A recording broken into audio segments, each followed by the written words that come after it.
Re-bienvenue à Parle-moi de santé, ici Alexis Goujon, physiothérapeute. Bienvenue à cet épisode numéro 27 du podcast. On a passé la marque des 1 an d'existence du podcast avec le début septembre. Donc, le podcast qui avait été lancé début septembre 2020. Ça fait maintenant 1 an que le projet continue d'exister avec des invités tout aussi fascinants à chaque fois. D'abord, merci à tous ceux qui sont encore à l'écoute ou qui se joignent nouvellement à l'écoute du podcast de façon régulière. Vous savez que la meilleure façon d'encourager le podcast, c'est encore une fois de partager les épisodes, de s'abonner aux différentes chaînes, de donner des pouces en l'air aux différentes publications sur les réseaux sociaux des podcasts, du podcast par exemple sur la page Facebook ou la page Instagram du podcast. Pour fêter les 1 an de l'existence du podcast, on a une nouveauté avec l'épisode 27. C'est un épisode que j'ai enregistré avec 2 invités. Donc, le premier épisode qui va être diffusé d'une conversation à 3 personnes. Pour l'occasion, j'ai reçu la physiothérapeute Tatiana Vucobrat et le médecin de famille René Wittmer. Vous connaissez peut-être René Wittmer de son balado « Dis-moi docteur » qui est disponible sur l'application audio de Radio-Canada et qui est également le président de la branche québécoise du mouvement Choisir avec soin, qui est un mouvement qui met de l'avant l'utilisation des données probantes et des meilleures recherches pour optimiser l'utilisation des soins de santé au Québec. Donc, entre autres, pour lutter contre la surmédication, le surtraitement, la surinvestigation. Donc, tout ça dans l'optique d'avoir les meilleures pratiques possibles et d'avoir un système de santé qui est le plus optimal. Tatiana, qui est sa collègue physiothérapeute, qui travaille en fait dans le même GMF dans la région de Montréal et ont une collaboration super intéressante et ont amené le point de vue de collaboration interprofessionnelle entre les médecins, les physiothérapeutes, mais aussi tout autre professionnel de la santé. Aujourd'hui, on parle un peu plus précisément d'imagerie médicale. Donc, on parle de radiographie, d'échographie, d'imagerie par résonance magnétique. On va au-delà des aspects techniques de l'imagerie. On parle surtout des impacts sur le système de santé. Donc, on parle de surinvestigation médicale en lien avec l'imagerie. Et on parle aussi, on a extrapolé la conversation à l'ensemble des soins de santé. Donc, on a parlé de surtraitement et de investigation juste en général. On parle de solutions concrètes. On essaie de trouver des solutions à justement comment on peut remédier à ces problèmes de surinvestigation-là. Et on touche un peu à différents aspects du système de santé aujourd'hui. Donc, un épisode extrêmement intéressant et surtout très dynamique avec la conversation à 3. Donc, sans plus attendre, je vous laisse apprécier cet épisode. Donc, l'épisode numéro 27 sur l'imagerie médicale avec la physiothérapeute Tatiana Vucobrat et le médecin de famille René Wittmer.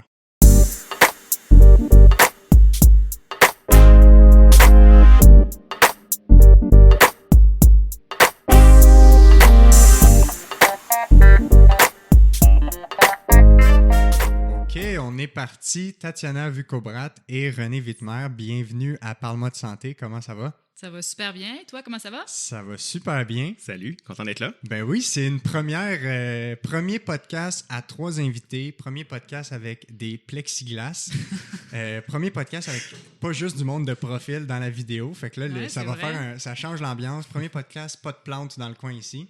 Fait que je me dois de remercier mon beau-père pour la conception des plexiglas et mon ami et boss Ariel pour la coupure des plexiglas. C'est très bien fait. Oui, ouais, c'est chapeau, Ariel et beau-père. C'est très 2020-2021. Oui, c'est ça, c'est tendance. Donc, on parle aujourd'hui d'un sujet qui est... En fait, on parle de plusieurs sujets passionnants. On va parler d'imagerie médicale, on va parler de soins de santé, on va parler d'organisation des soins aussi entre les différents professionnels de la santé. Tatiana, toi, tu es physiothérapeute. Oui. René, tu es médecin de famille. Exact. Et vous avez aussi plein d'autres occupations à travers tout ça. Fait que peut-être juste faire un petit tour de table pour que les gens sachent c'est qui le panel à qui on a affaire aujourd'hui. Fait qu'on peut commencer avec Tatiana. Oui. Ben moi, je suis physiothérapeute. Donc, je travaille dans un groupe de médecine de famille universitaire des Faubourgs avec mon collègue ici présent, René Wittmer. Collègue médecin, je vais le mentionner. Et puis, je suis aussi chargée d'enseignement clinique pour les résidents en médecine de famille.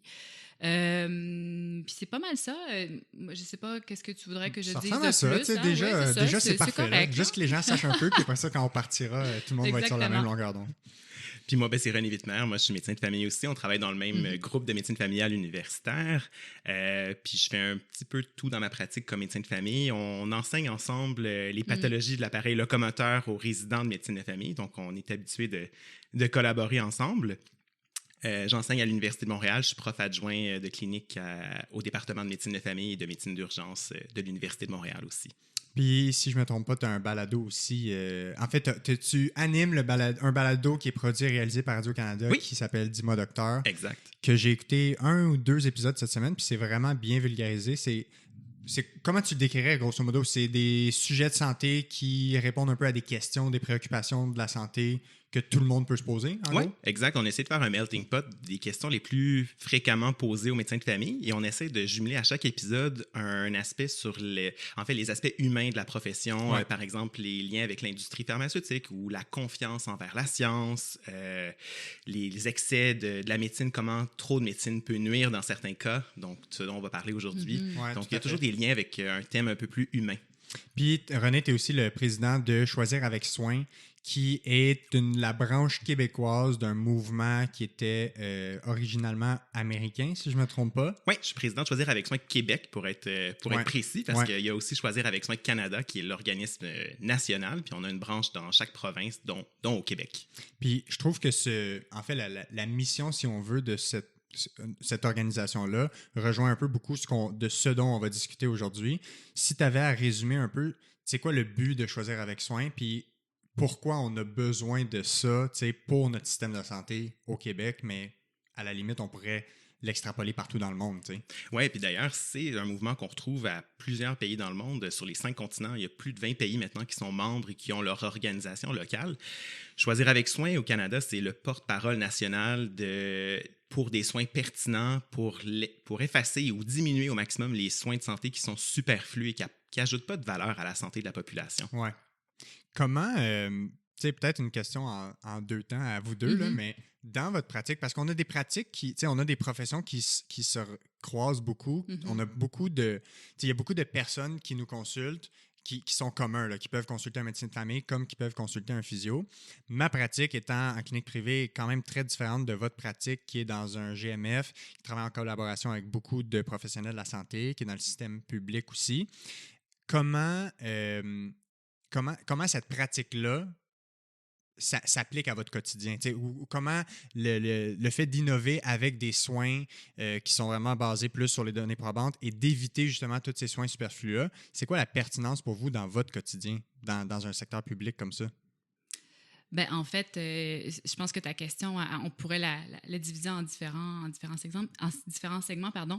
La pertinence, ça, c'est une excellente question. Là. C'est quoi la pertinence, en fait? Là, c'est le pourquoi de tout ça. Oui, de la pertinence, on pourrait le définir entre l'équation, entre les bénéfices d'un traitement ou d'un choix d'imagerie, par exemple, et les risques. Et la pertinence s'inscrit là-dedans dans un mouvement comme Choisir avec soin, où il y a d'autres mouvements aussi comme Less is More aux États-Unis. Oui, Less is More. Puis dans un système de santé, que ce soit public ou privé, au Québec, on a quand même accès à ces deux réseaux-là. C'est important de pouvoir poser cette question-là, de déterminer dans la panoplie de choix de traitement, puis dans la panoplie des choix de tests ou d'imagerie, d'investigation, est-ce que chacun d'eux est pertinent pour le patient? Parce qu'il faut se rappeler que les soins de santé ou les services en santé existe pour le patient. Le patient doit être au centre.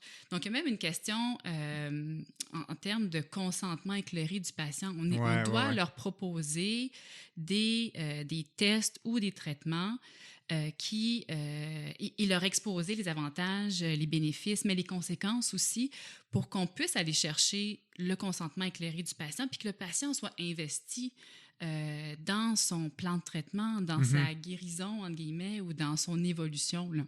Oui, parce que ce que tu viens de dire, dans le fond, le consentement libre et éclairé, c'est un des concepts fondamentaux de la prise en charge d'une personne dans un soin quelconque, là, peu importe le type de pathologie.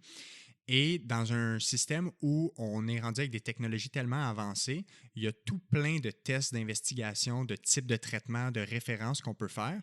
Et souvent, la trajectoire que prend le patient dans ces soins-là, c'est beaucoup, on voit une personne, lui nous dit de faire tel truc. Puis après ça, l'autre personne nous dit de faire tel truc.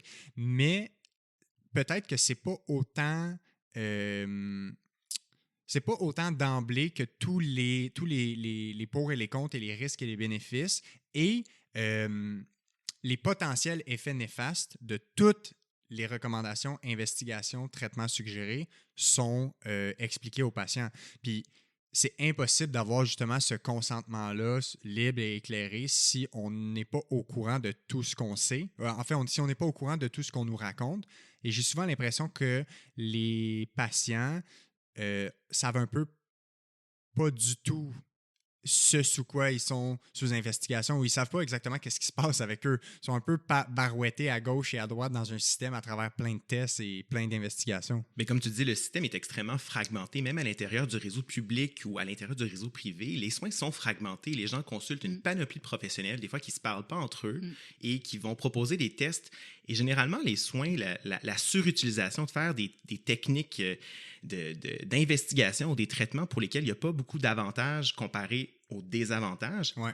Les gens ne font pas ça de mauvaise foi. Les professionnels qui ont ces pratiques-là ne le font pas dans le but de nuire. Mais en fait, ce qu'on se rend compte, c'est que de façon indirecte, en proposant des soins superflus, on a le potentiel de nuire à certaines personnes. Et ça, il faut faire attention à ça. On peut augmenter l'invalidité d'une personne en proposant un excès d'investigation. Ouais. Puis surtout dans le domaine de la santé, n'oublions pas que le précepte d'Hippocrate central, c'est premièrement ne pas nuire. Absolument. Donc, c'est bien de prendre le temps puis un recul par rapport à toute cette technologie-là. Puis si on revient, par exemple, dans le domaine musculo-squelettique, c'est un domaine dans lequel René et moi, on enseigne aux résidents les meilleures pratiques, les données probantes. On voit dans les dernières décennies qu'il y a une explosion de l'utilisation de l'imagerie, par exemple, de l'imagerie par résonance magnétique pour des troubles musculo-squelettiques, c'est-à-dire des douleurs au dos, des douleurs aux genoux, des douleurs à l'épaule. Le nombre, selon l'INES, a triplé dans la dernière décennie. Donc, c'est quand même important de réfléchir à voir... Parce que je ne sais pas si toi, René, tu as des données là-dessus, mais moi, j'ai cherché un peu le pourcentage au Canada exact ou la donnée précise par rapport au nombre de tests qu'on fait inutilement. C'est un peu difficile à avoir une donnée précise, même s'il y a plusieurs publications au Canada qui sous-tendent ça. Oui, on estime au Canada, l'Institut canadien d'information en santé dit que c'est 30% des tests et des traitements au Canada qui sont inutile. C'est ça que j'avais en tête aussi. Oui, c'est un estimé.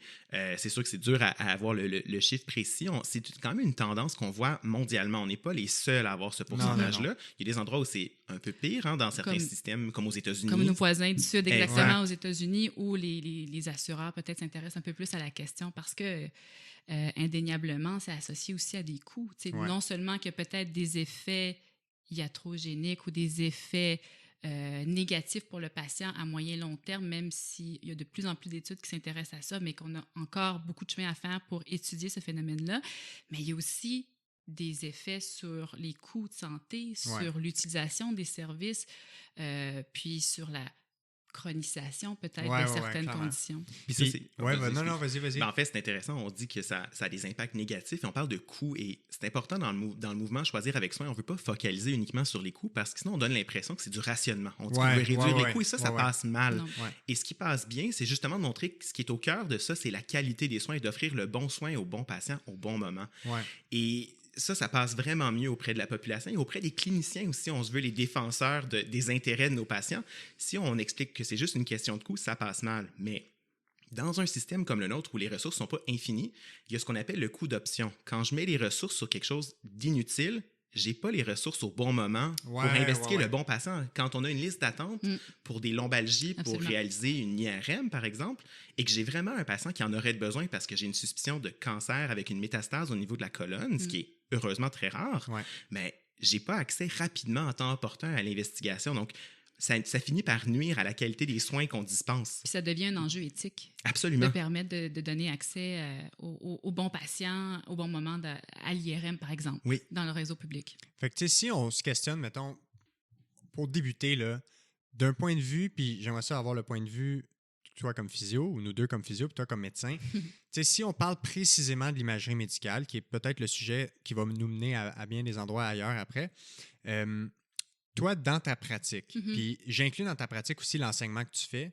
c'est quoi le plus gros problème que tu vois qui est autour de l'imagerie médicale, ou c'est quoi les plus grosses remises en question qu'on a besoin, mais toi, avec ton chapeau de physio? Tu sais, les problèmes auxquels toi, tu es exposé en lien avec l'imagerie médicale, ça ressemble à quoi? Il y a plusieurs problèmes que je peux noter. Le premier problème, je pense que c'est que ça peut être trompeur, un résultat d'imagerie médicale. Prenons encore l'exemple de l'IRM. Nous, on est un peu à l'aise de lire des rapports d'IRM, de lire là-dessus des termes qui sont très longs avec plusieurs mots, qui a des mots vraiment qui font bizarre, peur, comme étrange, dégénératif ouais. ou des termes qui peuvent, pour le commun des mortels, qui n'a pas une littératie en musculo-squelettique ou dans l'appareil locomoteur, faire peur. Donc, ça, je pense que c'est un problème. C'est-à-dire que c'est trompeur un peu.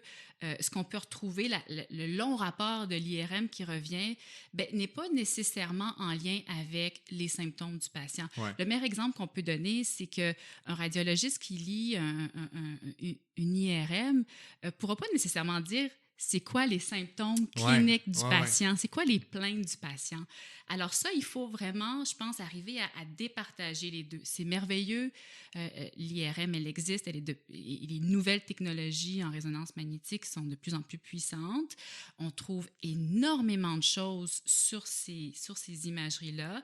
Par contre, le lien cause à effet entre la trouvaille sur l'IRM et ce que le patient vit, comme symptômes, comme incapacité.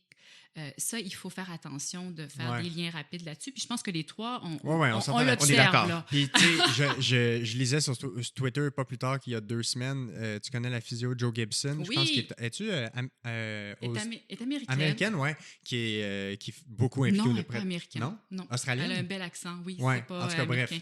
Bref, soit au Royaume-Uni ou australienne. Puis elle a tweeté, puis c'était avec études à l'appui, évidemment. Oui. Si tu prends 100 personnes, puis tu passes des IRM chez 50 qui ont mal, puis 50 qui n'ont pas mal à l'épaule. Pour des douleurs à l'épaule. Parce que Joe Gibson, c'est une experte de l'épaule. Exactement.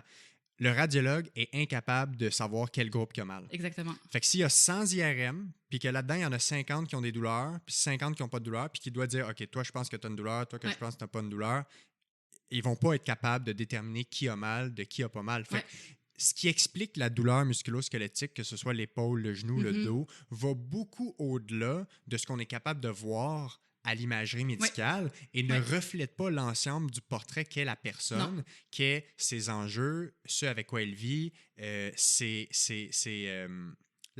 aspects biologiques, psychologiques, sociaux en lien avec la douleur, exactement.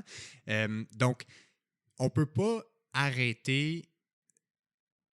s'arrêter à la structure pour diagnostiquer un problème. Non, ça, il faut sortir de la spécificité de la structure. Ouais. Surtout en douleur chronique. Surtout les douleurs chroniques.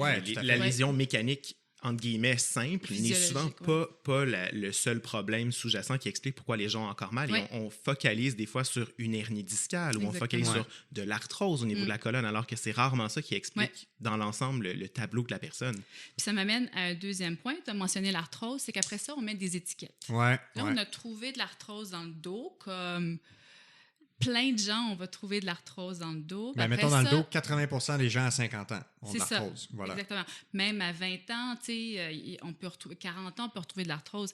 Mais quand à 40 ans, c'est jeune. Absolument. C'est-à-dire, vous avez de l'arthrose dans le dos. Ce que peut-être à une autre époque, on n'aurait pas trouvé parce qu'on n'aurait pas eu l'imagerie aussi puissante. Ouais. Après, tu as une étiquette là, dans le front. Et d'enlever cette étiquette-là, des fois, on dirait qu'elle est collée vraiment avec de la grosse crazy glue, là, parce que là, la personne fait des liens avec ce qu'elle a vu à la télévision comme publicité sur l'arthrose, sur ce qu'elle a lu sur Dr. Google sur l'arthrose, sur son oncle qui est resté en invalidité à cause de l'arthrose, des déformations de sa grand-mère au doigt. Bref, c'est catastrophisant. C'est catastrophisant. Et puis après ça, les gens se mettent des limites à cause d'un terme. Et les étiquettes, c'est puissant. On le sait que juste pour des diagnostics aussi fréquents que l'hypertension artérielle, de recevoir un diagnostic augmente l'absentéisme au travail dans l'année suivante. Quelque chose d'aussi commun que l'hypertension artérielle. Et ça, c'est des vieilles données. On le sait que ça a un impact. Mais il y a plein d'autres situations. Chez les bébés qui régurgitent, et pour ceux qui nous écoutent, qui ont des enfants, ils savent que les bébés, ça régurgite dans la vie.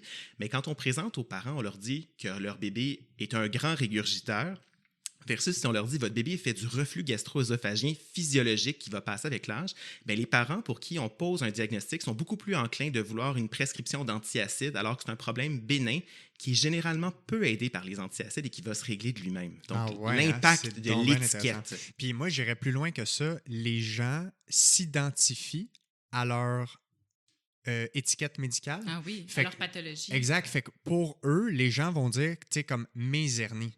Ils s'approprient leurs hernies discales ou ils vont dire mon arthrose, alors qu'ils sont beaucoup plus que de l'arthrose dans le dos, tu sais. Puis si on regarde l'ensemble de ce que les gens sont capables de faire avec leur dos, ben on voit que c'est pas juste limité par un terme comme ça qu'on pourrait associer à une structure qui dégénère, mais le corps humain dégénère jusqu'à temps qu'on décède. C'est un processus naturel de la vie. La vie est un long déclin. Ben voilà, tu sais, c'est sûr qu'il y en a... C'est dit tristement, hein, comme ça. Puis tu sais, c'est sûr qu'il y en a pour qui ça va aller plus vite, il y en a pour qui ça va être plus tôt, ça dépend des habitudes de vie, ça dépend de plein de choses, mais quand on associe une douleur à quelque chose comme ça, par exemple, on prend l'arthrose, là, mais l'arthrose, on ne guérit pas ça.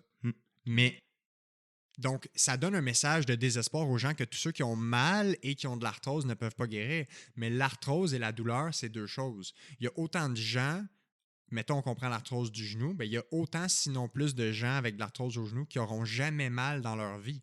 Tu sais, je pense que c'est 52% des gens avec de l'arthrose au genou n'auront jamais mal dans leur vie. Tu sais. Puis ce que tu mentionnes, ça amène, à mon avis, au troisième problème, c'est-à-dire de médicaliser la normalité. On trouve des changements normaux en lien avec le vieillissement ou, comme dirait René, le déclin naturel. Je blaguais en passant. Non, mais oui, je te taquine. Mais ces changements-là sont normaux parce qu'on les voit, les revues systématiques sur les gens asymptomatiques. Plus on avance en décennies en âge, plus qu'on trouve ces changements de structure. Par contre, on est en train de médicaliser ça. On est en train de dire, ben c'est parce que votre disque est un peu dégénéré, ou même pas un peu, là, parce qu'il y a une dégénérescence discale, que vous avez mal au dos. Puis ça va être comme ça. Et ça, je pense que c'est un problème. Parce qu'on rend malades les gens qui sont peut-être pas si malades que ça. Puis la surutilisation de l'imagerie aussi fait qu'on trouve, comme tu dis, des trouvailles fortuites comme de l'arthrose qui n'expliquent pas nécessairement le symptôme de la personne, mais on focalise là-dessus. La personne, après, c'est plus facile de glisser vers ce diagnostic-là, alors que quand on fait un bon examen physique, on arrive parfois de montrer que c'est une autre type de lésion qu'on peut parfois traiter, qui est réversible.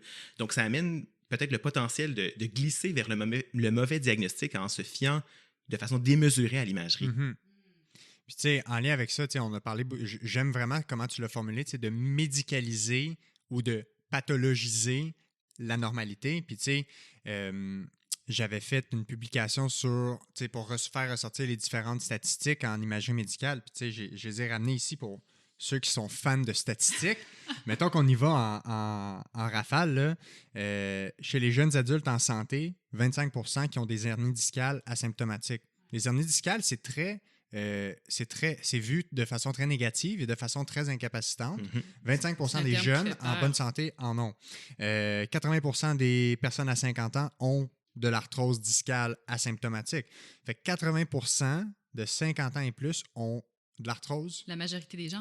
La grande majorité des gens. Et heureusement, la plupart d'entre eux ont pas mal. Exactement. Oui, c'est ça. Heureusement. 98% des adultes asymptomatiques ont de l'arthrose cervicale dans le cou. Ça, c'est tous des gens asymptomatiques. Ça veut dire gens qui n'ont pas de douleur. Exactement. Fait que pour le fun, on prend une population de 1000 personnes, on fait passer des IRM chez tout le monde, puis tout d'un coup, il y en a 98% qui ont de l'arthrose au cou et ils n'ont même pas de douleur. Fait que ça fait juste nous montrer à quel point on a tendance à faire beaucoup d'associations. On fait beaucoup de corrélations. Les gens ont de l'arthrose et ils ont mal, donc on a tendance à les associer ensemble, alors qu'on n'a pas nécessairement de données pour démontrer que ce patient-là, c'est réellement son arthrose qui lui cause sa douleur.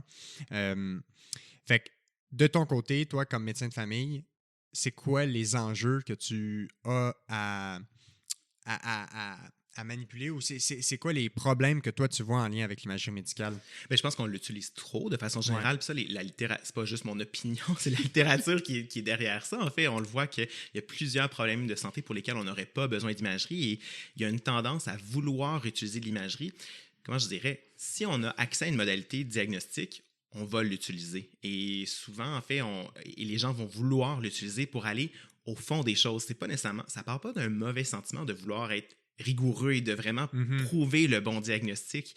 Mais je pense que des attentes irréalistes sur ce que la technologie, ce que les investigations peuvent faire pour nous, parce qu'on sait que la majorité de ce qu'on fait comme diagnostic vient de comment on questionne nos patients, puis comment on les examine. Et après, c'est du bonus. Oui, on est capable de faire des belles avancées, mais ça reste minoritaire par rapport à un lien thérapeutique, puis bien questionner nos patients. Absolument, parce que la concordance diagnostique, là, il y a des études au Québec qui ont été menées sur, je pense entre autres à une étude qui a été menée par Simon Descaries à Québec sur la concordance diagnostique pour des pathologies ou des problématiques au genou entre un physiothérapeute qui utilise l'histoire du patient puis l'examen clinique et un médecin expert en musculosquelettique, donc ça peut être un médecin du sport ou un orthopédiste qui utilisait cette portion-là, plus l'imagerie. Et la concordance diagnostique, ça veut dire que les deux personnes, un utilise pas l'imagerie, l'autre utilise l'imagerie, arrivaient sensiblement au même genre de diagnostic qui ne changeait pas de temps. Après ça, la ligne de traitement, le plan de traitement aussi, parce que l'imagerie, c'est à ça aussi qu'il faut réfléchir. C'est qu'est-ce que ça va venir changer dans la vie du patient, qu'est-ce que de positif ou puis de négatif, comme on l'a mentionné d'entrée de jeu, là, les effets nocebo. Mais qu'est-ce que ça va changer au plan de traitement du patient, là, de savoir qu'il y a de l'arthrose facétaire à tel niveau? En fait, c'est tout le temps la question. Puis, là où je voulais amener la discussion, c'est quoi les éléments qui nous apportent à croire qu'une imagerie médicale serait pertinente? Puis, ça, c'est probablement l'élément déterminant le plus important si ça va faire potentiellement changer le plan de traitement. Oui. Tu parlais tantôt d'une trouvaille d'un cancer. Ben, ça change drastiquement le plan de traitement. Oui, les fameux drapeaux rouges. Voilà, l'imagerie est pertinente et l'imagerie, heureusement qu'on l'a parce qu'elle change des vies. Elle a un potentiel énorme quand elle est bien utilisée. Donc, quelqu'un chez qui on suspecte qu'il y a peut-être un cancer qui est à l'origine de la douleur, quelqu'un qui a une compression nerveuse qui serait une urgence chirurgicale comme une queue de cheval, on s'entend. Il n'y a personne qui remet en question la pertinence d'une résonance magnétique urgente dans ces cas-là. Mais pour la plupart des maux de dos, entre guillemets, non spécifiques, l'imagerie n'est pas pertinente dans la plupart des cas. Puis on s'entend que on parle des maux de dos parce que c'est probablement un des endroits où il y a le plus de surprescription d'imagerie médicale. C'est 99% des douleurs au dos qui ne sont pas graves. Fait que, on est dans le 1% d'essayer de trouver ces possibles drapeaux rouges-là. Puis ce que ça amène à faire, c'est changer le plan de traitement. Par exemple, il faut une opération. Mais quand quelqu'un arrive avec une douleur au dos, puis on s'entend, les physiothérapeutes, autant comme les médecins, doivent et sont formés pour trouver ces drapeaux rouges-là. On les questionne pour savoir rouges qui exactement. Sont des signaux d'alarme, là, des signes qui nous font penser à l'évaluation que cette personne-là présente potentiellement une condition grave, comme mentionné comme un cancer, mais une infection, une fracture. Une atteinte d'un nerf aigu, comprimé, par exemple. Oui, c'est ça. C'est ça. On est tous formés pour ce drapeau rouge-là. Et là, on ne devrait pas hésiter à la demander l'imagerie. On ne remet pas en question que dans certains cas, si un professionnel recommande une imagerie, ça peut être tout à fait approprié, mais qu'il y a une tendance parfois à l'utiliser dans des contextes où c'est moins robuste comme indication. Je pense que c'est là qu'on peut probablement faire beaucoup mieux. Oui, clairement. Puis quand la personne arrive avec justement cette douleur au dos-là, pas de drapeau rouge, une historique très classique, par exemple, ce que les gens appellent le tour de rein ou une entorse lombaire. On a fait un déménagement une journée, puis là, on a levé une boîte, puis le lendemain, on s'est levé, puis on était barré dans le dos. Bien, que ce soit moi comme physiothérapeute ou toi comme médecin de famille ou peu importe, quand tu reçois cette personne-là dans ton bureau, si l'ensemble du portrait global élimine les drapeaux rouges, ben, ce qu'on sait, c'est que cette personne-là va bénéficier de bons conseils, bonne éducation, des bons exercices. s'assurer qu'il n'y ait pas trop de facteurs psychosociaux à pronostic négatif, comme de la catastrophisation, de la peur ou de l'évitement du mouvement. Puis après ça, ben, en général, les gens s'améliorent. Fait que si on passait une IRM, par exemple, ou un rayon X, ben, le résultat va nous amener quelque chose qui ne changera pas de toute façon le plan de traitement. Fait que ça va revenir à la même chose. Et t'sais. même, ça peut nuire, en fait. Absolument. C'est là le problème, c'est que ça va nuire. C'est ça. Une IRM qui est faite trop rapidement pour une lombalgie va prolonger l'invalidité de la personne, va pas régler sa douleur. Puis moi, ce que je dis souvent à mes patients, c'est que l'imagerie en tant que telle, c'est pas un traitement.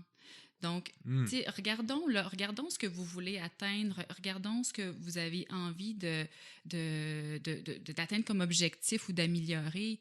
Est-ce que l'imagerie va répondre à ce besoin-là ou on va venir, encore une fois, juste coller une étiquette sur une condition qu'on voit cliniquement? Souvent, notre recommandation, c'est de bouger. Moi, je trouve, quand je l'explique à mes résidents, c'est de leur dire, ben, tu fais une recommandation que tout va bien, ça t'inquiète pas, le mal de dos, recommencer à bouger, mais je veux quand même demander une radiographie. Ah oui. Il y a quelque chose d'un peu contradictoire. Mais c'est tout à fait contradictoire. C'est sécuritaire, vous pouvez bouger, mais on va faire une radiographie juste au cas. Ça, cet exemple-là revient souvent, je trouve, parce que on le voit, les résidents, ils font des bons examens musculo-squelettiques ou même les professionnels de la santé vont faire des bons examens musculo-squelettiques. Là, je reste dans le musculo-squelettique, là, c'est ce que je connais le mieux. C'est ce qu'on connaît. Là. Oui, tu rajouteras dans les autres domaines. Mais c'est vrai qu'on a une intolérance à un peu l'incertitude parfois, puis vu que c'est disponible, ces appareils d'imagerie-là, c'est tentant d'aller les utiliser. Puis, parce qu'on n'est peut-être pas assez sensibilisé aux effets iatrogéniques de l'utilisation de l'imagerie, on les utilise. Donc, ça revient à notre question de départ, c'est est-ce que quand on le propose aux patients, est-ce qu'il y a un consentement éclairé de la patiente? Parce que j'en vois, moi, des patients qu'on leur a dit on va faire une imagerie juste pour être sûr, mais est-ce qu'on a discuté vraiment de... Êtes-vous capable de dealer avec les résultats qu'on va trouver là-dessus? C'est absolument vrai. Ça va être quoi l'impact dans votre vie?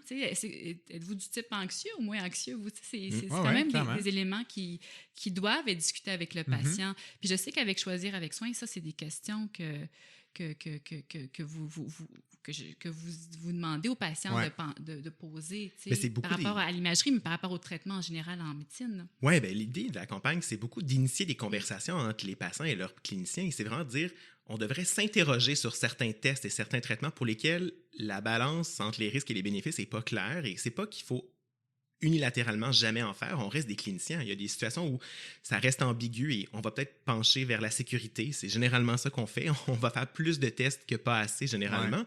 Mais c'est correct d'avoir ces conversations-là et dire, est-ce que c'est bénéfique pour vous? D'ouvrir la conversation. Est-ce que vous en avez vraiment besoin? Qu'est-ce qui arrive si on fait rien? Est-ce qu'il y a des alternatives plus sécuritaires? Est-ce qu'on peut juste se revoir puis en reparler, voir comment ça va dans quelques semaines? Le suivi, c'est tellement un outil diagnostique puissant. Oui, mais c'est vrai, hein? Mais, tu sais, dans les effets potentiels négatifs de l'imagerie médicale, moi, dans ma pratique privée, qui est très, tu sais, je suis assez solo, one-on-one avec mes patients, les 3 principaux que je vois, numéro 1, c'est qu'on rend très anatomique les problèmes. Fait qu'on identifie tout le temps un problème à une structure. Puis ça, je veux qu'on en reparle tantôt parce que ça m'amène à re-questionner l'ensemble de comment on voit les douleurs musculo-squelettiques. Fait que ça, c'est le premier élément. Deuxième élément, c'est que ça amène à la surinvestigation et à la surchirurgie, des chirurgies qui sont potentiellement inutiles, comme on réalise de plus en plus qu'il y a beaucoup de chirurgies qui n'ont pas un bénéfice par rapport à un traitement conservateur comme optimisation des habitudes de vie, physiothérapie, etc. J'ajouterais même le surtraitement. Oui, On surtraitement. va en reparler. Absolument, on va en reparler, la chirurgie, c'est un traitement, mais il y a d'autres traitements aussi qu'on abuse. Tout à fait. Puis le dernier, c'est les effets psychologiques négatifs qui sont clairement démontrés. Pas plus tard qu'au mois de mars, il y a une étude qui est sortie que j'avais partagée aussi, je pense, sur la page du podcast, où on faisait passer des IRM lombaires chez des patients qui avaient des douleurs lombaires et juste la façon qu'on annonçait le résultat déterminait comment ces gens-là se sentaient plus tard. Fait qu'il y a un groupe à qui on disait « Vous avez de la dégénérescence dans le dos, c'est la cause de votre douleur. » Et l'autre groupe, on disait « Vous avez des signes d'usure normale de votre dos. » Fait qu'on faisait juste normaliser la chose et l'autre, on leur disait, ben c'est vraiment ça ton problème. Puis on faisait un suivi, je pense que c'était 6 semaines plus tard, puis il y avait plus de catastrophisation, moins bonne qualité de vie, moins bonne perception de sa condition chez les gens chez qui on leur a dit, ben vous avez de l'arthrose ou ceci est votre problème. Fait que ça a des conséquences sur comment on perçoit notre Puis cette maladie. étude-là avait des conséquences de catastrophisation sur les patients, Exact. mais sur les professionnels de la santé aussi. Ah ouais, hein? Oui, donc les professionnels de la santé aussi souffrent de catastrophisation, tout dépendant des termes Ouais, je qu'on comprends, utilise dans je les comprends. rapports, et auront peut-être la tendance plus rapide à référer, par exemple, en chirurgie. À cause justement de ces trouvailles-là qui sont trouvées. Intéressant. Mais tu vois, justement, tu parlais du surtraitement tantôt. Quand tu parles de surtraitement, toi, ça englobe beaucoup plus que juste les chirurgies. Ça englobe tous les types de traitements ou d'acharnements thérapeutiques de tout type qu'on pourrait avoir. C'est quoi les exemples que tu as en tête en lien avec ça? Bien, je pense qu'en physiothérapie, on peut avoir des modèles de surtraitement. Là. Il existe des conditions où les patients vont avoir des suivis là, pendant des mois et des mois et des mois. Mais il y a aussi d'autres professionnels de la santé qui ne sont pas nécessairement, puis là, je ne veux pas nommer de nom, là, mais qui ne sont pas nécessairement dans le réseau de la santé publique, mais qui sont peut-être dans plus des médecines alternatives ou d'autres types de professionnels de la santé, plus dans le domaine privé, qui vont faire du surtraitement. Moi, j'en vois des patients dans ma pratique, puis je suis certaine que tu en vois aussi, puis René aussi, qui ont des abonnements aussi. Ouais. Parce qu'on leur a dit, on a passé une radiographie, puis on a dit, bon, ben, telle vertèbre est un peu mal alignée, donc on va la traiter une fois par semaine pendant 2 ans. Oui, c'est ça. Donc, ça, puis là, elle commence à se replacer après 1 an, fait qu'on continue. Ça, c'est du surtraitement, puis c'est aussi de rendre le patient très passif dans sa prise en charge parce qu'il devient tributaire d'une force extérieure là, qui, lui, va arriver à le guérir quand on sait que la santé, c'est beaucoup plus global que ça. Bien, c'est clair. Puis, tu sais, tu parlais d'abonnement à des traitements. Ça, c'est comme une des catégories. Ça rentre dans la sous-catégorie de éléments passifs qu'on fait pour aider quelqu'un. Puis, tu sais, ça favorise pas la responsabilisation des patients. Puis, à la limite, là, ça nuit au problème, en fait, parce que ça fait juste comment dire, instaurer la croyance que cette personne-là ne peut être aidée que par les mains d'une personne autrui, tu sais, puis que cette personne-là ne peut rien faire pour s'aider. On est très dépendant rendu là. En fait, ça devient un problème de traiter les gens comme ça. Puis c'est la même chose dans la douleur, tu sais, par exemple, pour le traitement pharmacologique de la douleur, pour les douleurs chroniques, tu as eu un invité, un pharmacien là, sur le sujet, qui a vraiment exploré la question. Puis ça, c'est intéressant encore une fois parce que, tu sais, il faut aussi avoir cette approche-là où le patient est au centre de ses soins de santé, puis il y a certaines portions de traitement qui lui appartiennent aussi. Et ça, il faut l'adresser. Nous, en tant que professionnels de la santé, on n'est pas des guérisseurs, on n'est pas des quick fix à des interventions. On sert de guidance, on est un service. Donc, beaucoup un rôle de coaching, d'éducation, d'encadrement. Moi, j'aime souvent voir ma profession de physio comme un peu l'expert pour savoir comment optimiser l'environnement autour de quelqu'un pour que cet environnement-là favorise justement une guérison ou une amélioration de la qualité de vie. Parce que c'est vrai qu'il y a des interventions en traitement passif qui sont démontrées ayant des effets à court terme, qui soulagent absolument. Mais c'est un non-sens de croire qu'il y a un seul traitement très précis, passif, donné par un thérapeute qui va régler des problèmes par-dessus problèmes par-dessus problèmes et tout type de pathologie. Tu sais, la santé, c'est beaucoup plus large que simplement une tension dans un muscle. Tu sais, ça va des habitudes de vie au bonheur au travail, en passant par le sommeil, en passant par le bonheur à la maison et tout ça. Tu sais. De façon générale, si on propose un traitement miracle et que c'est la seule façon de traiter un problème, je dis... faut lever un petit drapeau jaune. Là, hein? Il y a quelque chose qui est un peu suspect, en tout cas. Il faut se poser des questions. Quand on nous promet un traitement miracle, de façon générale, je pense qu'il faut se poser des questions. N'importe qui le propose. N'importe qui le propose, oui. Mais tu sais, toi, de ton point de vue comme médecin de famille, c'est quoi les effets psychologiques ou c'est quoi les autres effets négatifs que toi, tu peux voir en lien avec ça? Il y en a plein, mais entre autres des coûts, des pertes de Ouais. temps, les gens Ouais. qui manquent du travail ou qui vont manquer leurs occupations sociales parce qu'on les amène dans une cascade d'investigations, ils doivent se présenter pour des rendez-vous. Ça alourdit, ça complexifie le suivi où on focalise uniquement sur les problèmes de santé et plus sur la santé globale de la personne. Puis un problème dont on ne parle pas suffisamment, à mon avis, c'est les risques des investigations subséquentes. Quand il y a quelque chose de suspect, on va aller faire une biopsie, on va aller faire tel traitement. Et les effets secondaires des traitements, comme plein de médicaments, peuvent amener des conséquences sur la santé de nos patients, même des traitements aussi simples que des anti-inflammatoires. Ça a des conséquences. Ouais. Et la perte d'assurabilité. Moi, une affaire que je pense qu'il faut qu'on sache, c'est... Ça, c'est un point important. Mais vraiment, surtout nos jeunes patients, quand on leur trouve quelque chose dans la colonne, quand on trouve quelque chose qui est suspect, on peut perdre l'assurabilité. Les gens, ils savent pas ça. Oui. Et quand ils pensent que c'est banal d'avoir une radiographie, puis qu'on leur dit que ça pourrait avoir un impact, peut-être des personnes plus âgées qui sont nos snowbirds, qui veulent avoir une assurance privée pour aller en Floride, ben ça peut nuire à leur possibilité de se faire assurer plus tard. Et encore une fois, si ça n'apporte aucun bienfait, aucun bénéfice dans leur suivi ou dans leur plan de traitement, il faut se demander, est-ce qu'on est en train de nuire plus qu'autre chose dans certains cas?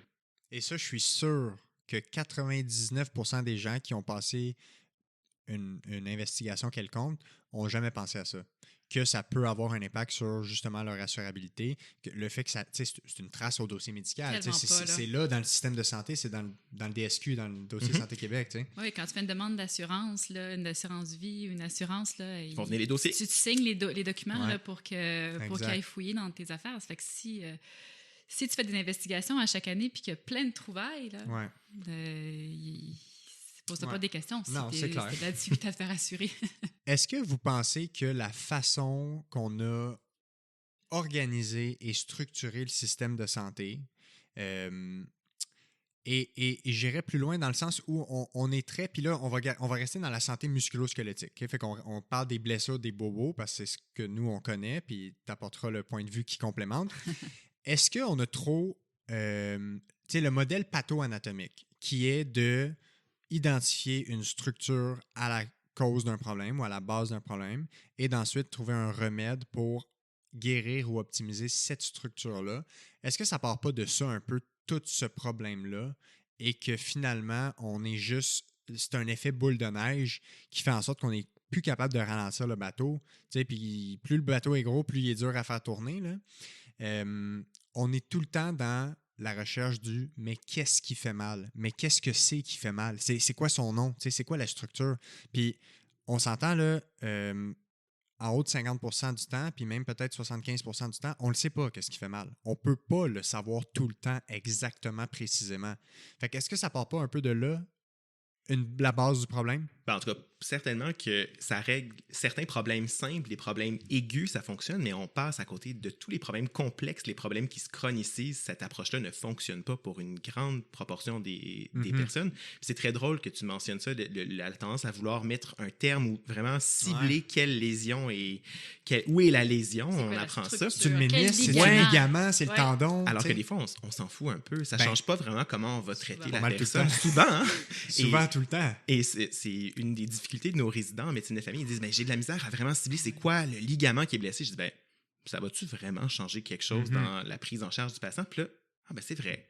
Fait que on rend ça plus digeste en fait pour nos apprenants quand on fait ressortir ça, cette idée qu'on a appris à vraiment localiser où est le siège de la lésion, alors que des fois, dans beaucoup de cas, c'est pas nécessaire. Puis en musculo-squelettique, je ne sais pas comment c'est dans les autres domaines de la santé, mais en musculo-squelettique, il y a une tendance aussi à inventer des diagnostics. On est fort là-dedans pour inventer des diagnostics. Donc, tu sais, quand tu es apprenant ou tu es nouvellement dans ce domaine-là, tu peux te sentir rapidement là, incompétent à ne pas connaître tout ce qui existe, où tu vois passer des diagnostics venant de d'autres professionnels, puis tu es comme, mais comment ça, moi, je connais pas ça, comment ça, j'ai pas appris ça.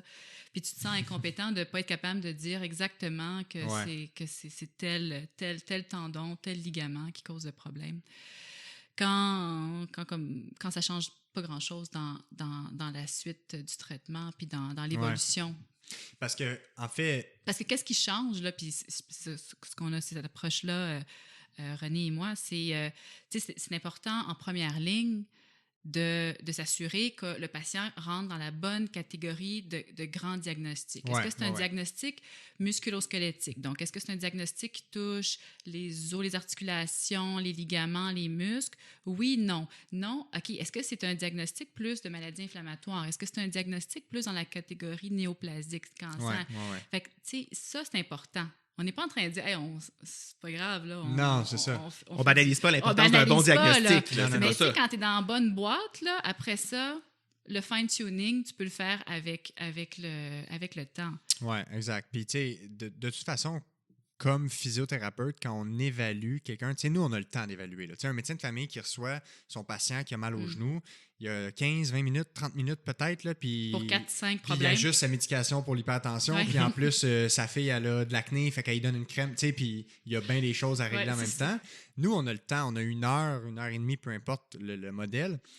On évalue la fonction. On base notre diagnostic sur la fonction.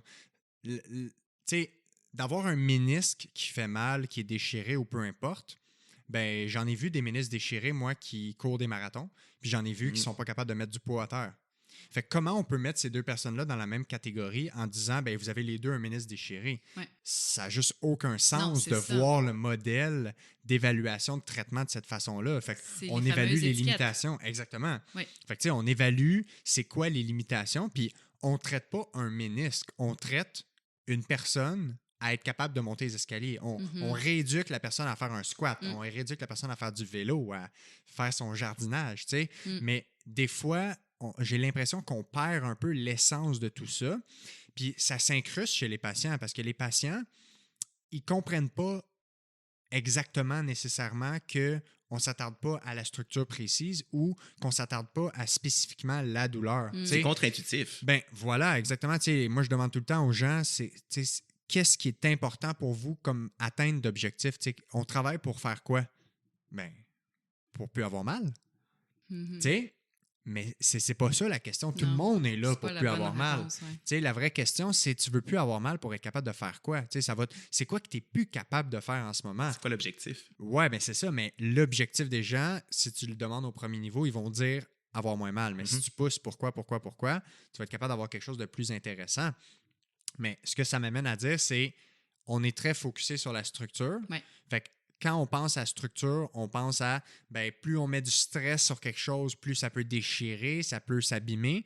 Fait que les gens développent des fausses croyances sur la fragilité du corps humain, des fausses croyances sur le fait qu'on ne devrait jamais se pencher pour lever une charge à cause de notre dos, les fausses croyances qu'on ne devrait jamais porter, qu'on ne devrait jamais être nu-pied dans jamais notre cuisine, jamais s'asseoir croche, qu'on ne devrait jamais avoir le cou penché en bas. Fait que plein d'éléments comme ça. Comment vous délez avec ça, vous? Une croyance à la fois, une fausse croyance à la fois. Il faut y aller lentement. Oui, c'est ça. Tu sais, tantôt, tu mentionnais d'entrée de jeu, comment l'organisation des soins de santé a mené peut-être à trop mettre le focus sur la structure. Peut-être que le balancier, il est trop à l'extrême droite. Là, on essaie avec des mouvements de ramener ça. De ramener le balancier peut-être plus au centre. Puis moi, j'ai confiance que ça va venir parce que je regarde la nouvelle génération de médecins, de physio. Ils baignent là-dedans. Puis il y a un regard, une analyse critique aussi en lien avec les formations universitaires. Tu sais, moi, j'ai été graduée de la première maîtrise de physio. Puis déjà, là, il y a une dizaine d'années, on était très axés sur on va analyser les données probantes, puis on va baser une pratique sur les données probantes. Bon, on n'est pas encore tout à fait là, mais moi, j'ai confiance que ça s'en va. On tend vers ça. Donc, oui, tu sais, un problème à la fois, une croyance à la fois. Moi, ce que je remarque aussi, c'est que la littératie au point de vue de l'appareil locomoteur des patients, de la santé musculo-squelettique, de la santé générale, il y a un gros travail aussi d'éducation à faire là-dessus. Fait que je vois là qu'il y a quand même plusieurs facteurs qui amènent à la surprescription d'imagerie parce que c'est la question de départ. Tu sais, oui, il y a le système de santé, mais il y a la culture générale aussi.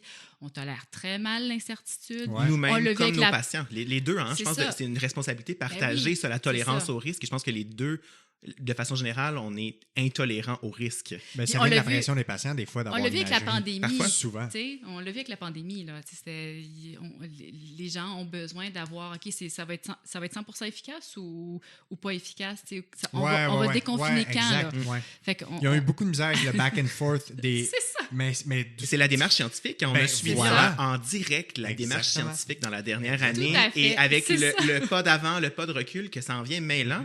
Et ça en vient que des fois, on doute de la science qui nous est présentée en se disant, Ouais. ils sont-tous dans le champ? Ouais. Mais c'est juste qu'en fait, la science, elle C'est se ça. précise, elle se raffine avec le temps et c'est normal. Nous, on est habitués de voir des pathologies ou des traitements pour lesquels on a 30 ans de recul. Ouais. Mais là, on parle de trucs qui sont complètement nouveaux. Donc, c'est Puis on est habitué de voir les résultats des études avec voici la conclusion. Ouais, on n'a pas c'est vu ça. le 3, 4, C'est 5 blanc ans ou noir, tu sais. de Ouais. back and forth, Ouais. comme là, on l'a vécu en live parce que Ouais. c'est un nouveau virus avec lequel C'est on ça. n'avait jamais eu à gérer avant. Là. Ouais. Fait que, tu sais, il y a la culture, oui, il y a le système de santé qui est complexe, mais il y a aussi l'industrie, tu sais, de la pharmaceutique, mais l'industrie aussi des technologies qui poussent à ce qu'on utilise leurs affaires. Mhm.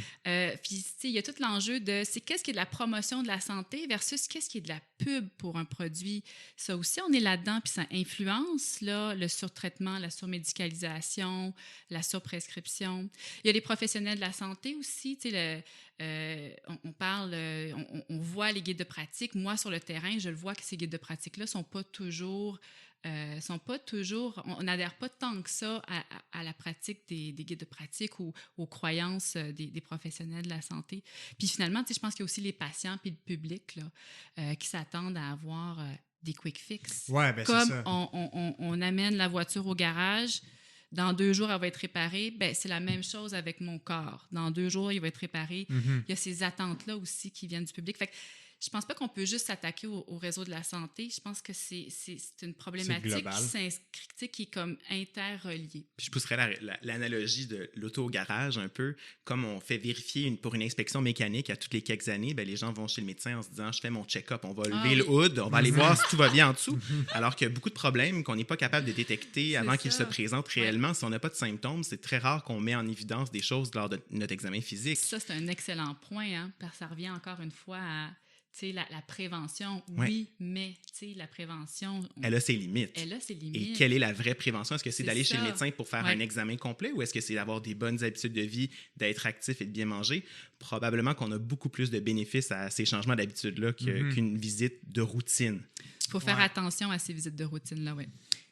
Mais tu sais, sachant que il va toujours avoir des habitudes de vie non optimales, là, tu sais, je pense que c'est dans la nature humaine que tout ne soit pas parfait. Dans la nature humaine, dans les différences socio-économiques, dans la Voilà, littératie. voilà, ouais. exactement. Fait que sachant ça, sachant qu'on va toujours avoir du monde qui vont consulter pour des douleurs, des blessures, là où je pense qu'il y a un enjeu important, c'est la concordance des discours entre les médecins, les physiothérapeutes, les chiropraticiens, les chiros, les ostéos. ostéopathes, ouais. Puis tu sais, souvent, j'ai l'impression qu'il y a trop de temps passé à défaire des mauvais discours, défaire des mauvaises paroles, d'essayer de déboulonner certains mythes, certaines croyances ancrées qui j'identifie comme étant nuisibles à la guérison de quelqu'un. Quand quelqu'un me dit « Moi, il ne faut plus jamais que je fasse de squat à cause de mes genoux. » Parce que c'est os sur os. Exact. Ben, c'est un problème, tu sais. C'est Puis un problème. ça engendre. Puis c'est quelque chose de beaucoup plus profond. Les gens, ils pensent que quand on dit ça, c'est psychologique, mais c'est pas psychologique, là. C'est neurologique. C'est dans notre cerveau des associations qui sont faites entre les différents éléments qu'on associe à notre douleur, à notre blessure.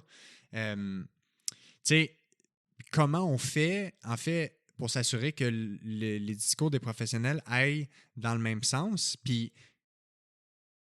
faire en sorte que quand tout le monde collabore, ben, ça fait en sorte que tout le monde vise le but commun qui devrait être d'aider notre patient. Parce que j'ose espérer que maintenant, tout le monde sait que quand on dit « tu as de l'arthrose dans ton genou », on condamne un peu quelqu'un à avoir mal toute sa vie quasiment. Là. Si on lui dit ta douleur, c'est de l'arthrose, puis voici, c'est de l'usure dans ton genou. C'est la perception, en tout cas, que c'est Exactement, fini, c'est la perception que ça donne. Ouais. Fait, comment on fait pour aligner les pensées pour que tout le monde aille dans la même direction, puis s'assurer qu'il n'y ait pas tout le temps du back and forth de trucs contradictoires entre les professionnels? Il y a des zones sur lesquelles on a des consensus, comme je pense à l'imagerie pour les douleurs lombaires aiguës sans fameux drapeau rouge. C'est pas mal universel que tout le monde se dit qu'on ne devrait pas procéder à l'imagerie dans ces cas-là. Et je reviens à Choisir avec soin, mais cette recommandation-là est appuyée par le Collège des médecins de famille du Canada, est appuyée par plusieurs associations professionnelles, les médecins orthopédistes, l'INES.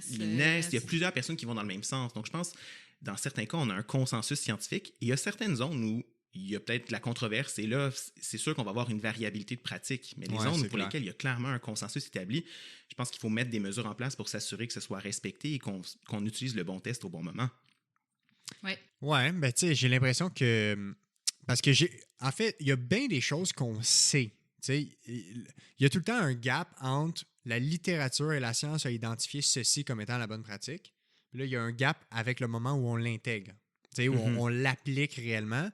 Puis souvent, même à l'école, c'est long avant que les programmes changent puis qu'on change avec ce qu'on enseigne. J'enseignais au mois de mai le cours en fin de première année de médecine où ils apprennent les tests orthopédiques, les tests locomoteurs.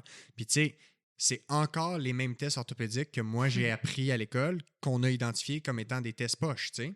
Fait que comment on fait pour changer les choses si...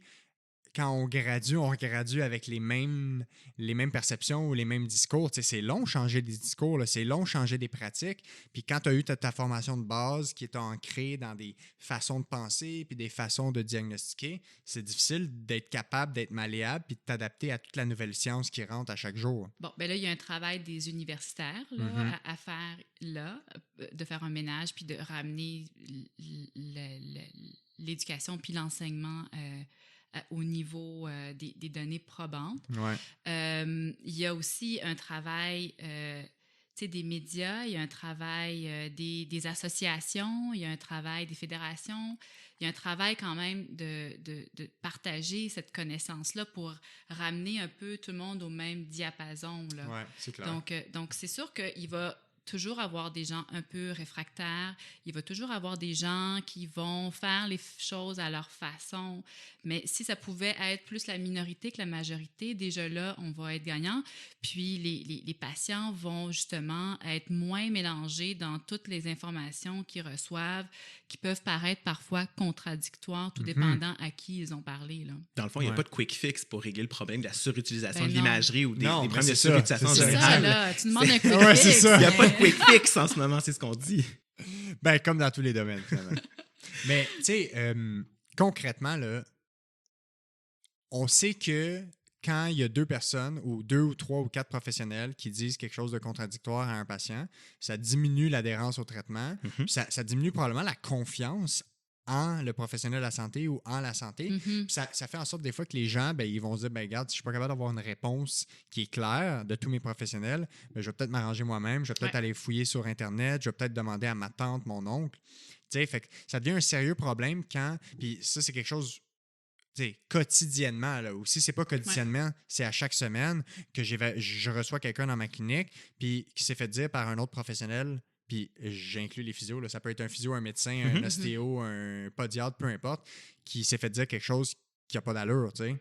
Mais c'est très difficile, là, après ça, de ramener cette personne-là dans la confiance puis de pas être méfiant tout le temps des professionnels, tu sais. C'est pour ça aussi, quand on a des approches divergentes, je pense que c'est important de garder la confiance des personnes et pas uniquement de détruire ce qu'ils ont appris, puis de partir de ce qu'ils connaissent et des fois ramener certaines croyances erronées et de travailler là-dessus et de corriger le tir. Parce que si quelqu'un consulte un professionnel en qui il a extrêmement confiance et qu'on vient dire, en fait, c'est pas vrai tout ce qu'il vous a dit, qui sommes-nous pour dire ça? Ils vont dire à qui j'accorde le plus d'importance et probablement... Dans quel contexte? Puis est-ce que c'est un code de téléphone arabe aussi? T'sais? Et voilà, c'est peut-être l'interprétation. C'est ça. Exact. Parce que ça aussi, l'interprétation des mots, puis qu'est-ce que la personne retient... Je ne sais pas si vous vous amusez à faire ça, mais moi, je m'amuse toujours à faire ça avec mes patients. C'est pendant 1 heure, je parle. Bien, pas juste moi, là, mais on parle pendant 1 heure. Puis à la fin, je demande, bon, résumez-moi là, en une ligne, qu'est-ce que vous avez compris? je suis surprise parfois parce qu'ils ont compris. Puis moi, j'aime ça. Je m'intéresse depuis que j'ai gradué à la communication, puis à utiliser les bons termes. Puis même encore aujourd'hui, après 10 ans de pratique, je me rends compte qu'il y a encore un gap à communiquer l'information en santé à des patients, tout dépendant de qui est devant toi. Mm-hmm. Donc, ça aussi, ça fait partie de la game. Puis, il faut l'inclure. Ouais. Tu sais, tantôt, tu parlais aussi là, par rapport à comment qu'on peut améliorer la surutilisation d'imagerie ou la surprescription. À mon avis, à la lumière de qu'est-ce qui s'étudie, il y a aussi d'intégrer l'interprofessionnalisme dans les trajectoires de soins des patients. Ouais. Au GMF, nous, on travaille, j'ai la chance de mener un projet pilote avec l'Université de Montréal, avec le DEPA de physiothérapeutes au sans rendez-vous clinique en première ligne. Donc, pour un cas musculo-squelettique, de voir ces patients-là être vus par un physiothérapeute qui sont des experts dans le domaine musculo-squelettique. Ouais. Puis c'est basé sur d'autres études qui ont été faites, par exemple à Québec, Laval, à Québec, Université Laval. À l'urgence, où on a mis des physiothérapeutes, c'est un projet de Rose Gagnon, là, où on a mis des physiothérapeutes à l'urgence, puis on a comparé les deux groupes, c'est-à-dire le groupe qui voyait le médecin, qui faisait le triage habituel, puis le médecin avec la prescription d'imagerie habituelle, puis l'autre groupe qui faisait le triage puis qui voyait le physio. Puis on se rendait compte que le groupe d'intervention par rapport au groupe de contrôle avait une amélioration de la douleur puis de la fonction 1 mois et 3 mois après. Mm-hmm. Donc, ça, c'est des données super intéressantes, c'est-à-dire, oui, utiliser la bonne imagerie ou le bon traitement au bon moment, mais je dirais aussi utiliser le bon intervenant, le bon professionnel au bon moment. Ouais. Mais tu vois, ça m'amène à parler d'un des éléments sur lequel je me questionne le plus, puis même je serais vraiment curieux d'avoir ton input. Tu sais, les physiothérapeutes sont les professionnels qui ont le plus de background en musculo-squelettique. Mm-hmm. Okay? Fait que, tu sais, si on avait une branche d'expertise du musculo-squelettique, ce serait probablement les physiothérapeutes. C'est sûr que les orthopédistes ont un gros background aussi en médecine sportive. C'est des spécialistes. Aussi, exactement. Mais très chirurgical aussi. Mais c'est ça, c'est très chirurgical. Exactement. Fait que nous, on est les professionnels avec l'expertise pour, mettons, la prise en charge de la réadaptation des cas musculo-squelettiques. Toi, comme médecin de famille, tu dois avoir beaucoup de cas musculo-squelettiques parce Absolument. que tu es l'accès gratuit qu'ils ont. Exact. Donc, tu es la ressource d'accès, de conseils, puis tu as un lien de proximité avec tes patients aussi parce que tu les connais, tu les suis normalement. C'est quoi le... Je sais pas comment le formuler, mais comment tu vois ça, le fait de devoir dealer avec autant de musculo-squelettiques quand toi, tu as... Le musculo-squelettique, c'est une chose de tout ce que tu dois gérer et ce dont tu dois être capable de prendre en charge. Tu sais, comment on fait pour s'assurer que le patient soit avec le bon professionnel au bon moment dans un contexte où la physiothérapie, c'est pas accessible et gratuit à tout le monde ou dans une certaine norme, tu sais. Ben, tu mentionnais le phénomène de la porte d'entrée. Hein. Les médecins de famille sont, pour beaucoup de gens, la porte d'entrée gratuite dans le réseau et qui fait une première évaluation. Et c'est vrai pour les problèmes musculo-squelettiques, mais c'est vrai pour les problèmes dentaires. Tu sais, par exemple, les gens qui n'ont pas d'assurance dentaire vont fréquemment se présenter chez leur médecin de famille pour des douleurs et malheureusement, je suis très limité avec mes connaissances et les outils que j'ai à ma disposition pour faire un bon diagnostic pourquoi ils ont mal à une dent. Alors, je vais exclure les choses graves comme une infection, mais généralement, ça va finir en « faudrait que vous voyiez un dentiste ». Un peu la même chose avec des problèmes musculo-squelettiques qui se chronicisent, qui ne répondent pas à un traitement de courte durée. L'idéal, ce serait qu'ils soient vus en physiothérapie. Mais malheureusement, beaucoup de gens n'y ont pas accès et ça mène en fait en boule de neige à de la surprescription d'imagerie. On a quelqu'un qui a un problème qui se chronicise parce qu'elle n'a pas eu accès au bon traitement. Donc, bon, ça fait 8 semaines, ça fait 12 semaines que la personne a mal au dos. Ça devient un peu gênant ou difficile de refuser une imagerie ou de ne pas en faire une, parce que même si c'est parce que la personne n'a pas eu accès au bon traitement. Donc, probablement qu'en augmentant l'accès à la physiothérapie, on utiliserait beaucoup plus judicieusement l'imagerie, ça c'est certain. Puis est-ce que... Parce que c'est tout le temps... tu sais, quand c'est dans le privé ou quand justement c'est une question d'argent, on dirait que c'est tout le temps difficile de... Pas d'insister, mais de vraiment recommander à ce que les gens voient un physiothérapeute parce que j'essaie tout le temps de relativiser, mais ça dépend vraiment des gens parce qu'il y en a qui vraiment ils peuvent pas le payer. Mhm. Mais la physiothérapie, c'est très, très, très peu cher comparé à une imagerie plus une chirurgie plus plein de choses. Fait qu'il y a aussi une question de redistribution des ressources du système de santé. Mhm. Comment ça, c'est gratuit avoir une IRM, mais que c'est pas gratuit avoir 5 séances de physio? Ou comment ça, c'est gratuit avoir une chirurgie, être sur une liste d'attente, puis après ça, avoir une chirurgie, quand c'est pas gratuit d'avoir un, je sais pas, traitement conservateur pendant 2-3 mois de physiothérapie, De la même façon, d'avoir accès à des antidépresseurs gratuitement, mais de ne pas avoir quelques séances de traitement en psychothérapie. En fait, il y a plein de parallèles dans le système qu'on voit qu'on a un panier de services et le nombre de traitements et d'investigations disponibles a explosé dans les dernières années. Et à un moment donné, il faut peut-être revoir qu'est-ce qui fait partie de l'offre de services du réseau public qui répond à la majorité des besoins. Et malheureusement, il y a certains problèmes qui sont un peu laissés pour compte actuellement avec la formulation actuelle. Oui, c'est clair. Puis je pense aussi que le rôle. En fait, moi, j'ai réalisé ça. Ben, il y a une étude que j'avais vue passer qui parlait de. Ah oui, c'était dans les chirurgies d'épaule, OK? Puis c'était dans la prise en charge des patients après une chirurgie d'épaule, où en fait, c'était même toutes les douleurs à l'épaule, que ce soit tendinopathie, déchirure de la coiffe, peu importe. L'attente d'aller mieux était le plus grand déterminant que les gens aillent mieux réellement par rapport à la physiothérapie. Fait que le lien que je veux faire avec ça, c'est quand les médecins prescrivent de la physiothérapie, penses-tu qu'ils ont un rôle important en termes de gestion des attentes et de dire, tu sais, moi, parce que j'enseigne aussi aux résidents, OK, sur la Rive-Nord, puis ce que je leur dis maintenant, c'est, faut plus dire, allez essayer la physiothérapie. T'sais, il faut conditionner la personne à se dire, voici la solution, allez là, puis c'est ça que ça prend pour aller mieux. Mm-hmm. Penses-tu que les médecins, et en fait tout le monde a un rôle à jouer là-dedans? Ben, clairement qu'on a tous un rôle à jouer en lien avec ça. Les attentes, bien comprendre c'est quoi les attentes de nos patients. Ouais, je pense qu'on le fait pas assez et rien de mieux que de le demander. C'est ça qu'on se rend compte. Je pense qu'on n'est pas très bon comme professionnel pour cibler c'est quoi l'attente de la personne qui est devant moi. Ouais, je suis d'accord. On dit souvent que les patients consultent parce qu'ils veulent des antibiotiques, alors que la plupart des gens veulent être rassurés qu'ils n'en ont pas besoin. Ils veulent juste savoir est-ce que j'en ai besoin. Et juste en ouvrant la boîte, en demandant aviez-vous l'attente d'avoir des antibiotiques aujourd'hui? On dirait qu'il y a une espèce de pression qui tombe et qu'on est tous à l'aise de dire après OK, c'était pas ça votre attente aujourd'hui. Parfait, ça tombe bien, vous n'en avez pas de besoin. Mais un peu de la même façon, quand on réfère pour des problèmes musculo-squelettiques, de bien cibler c'est quoi les attentes, c'est quoi que la personne est prête à faire dans ses démarches pour aller mieux, pour un peu faire une bonne mise en contexte. C'est la même chose avec les médicaments. Si on dit cette pilule-là va régler tous vos problèmes ou ce médicament-là n'est pas très efficace, mais on va l'essayer. Ouais, ben c'est ça. Il y a des bonnes chances que la pilule qu'on a vendue comme étant une qui est plus efficace ait des meilleurs effets. Mm-hmm. Puis, tu sais, dans le réseau de la santé aussi, il y a une collaboration qui est bien établie, par exemple, entre les infirmiers ou les IPS puis les médecins ou... non, les médecins puis les infirmiers ou médecins, pharmaciens. Les médecins puis les autres professionnels de la santé, il y a encore du travail à faire parce que, tu sais, je prends par exemple au GMFU où on travaille. Moi, ça fait peut-être presque 3 ans que je suis là. Je le vois qu'il y a certains médecins qui ont réalisé c'était quoi la physiothérapie. Ouais.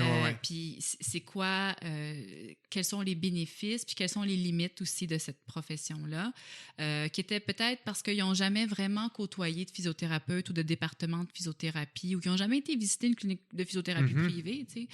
Ben, c'est la même chose aussi en psychologie, c'est la même chose en travail social, c'est la même chose en nutrition. Je crois qu'il y a aussi une voie à améliorer la collaboration interprofessionnelle de tous les professionnels de la santé du réseau, puis en anglais, on dit mingler, là, mais il y a un bénéfice à travailler ensemble. Ben, c'est une espèce de relais, là, en fait, parce que l'optimisation des soins de santé, ça passe aussi par avoir tout le temps la meilleure personne pour cette situation spécifique, puis d'être capable au bon moment de dire « Oups, OK, maintenant, c'est rendu toi la meilleure personne pour aider celle-là, tu sais. » Parce que c'est ça, finalement, la collaboration. Puis des fois, il faut être plusieurs parce qu'on a des cas complexes.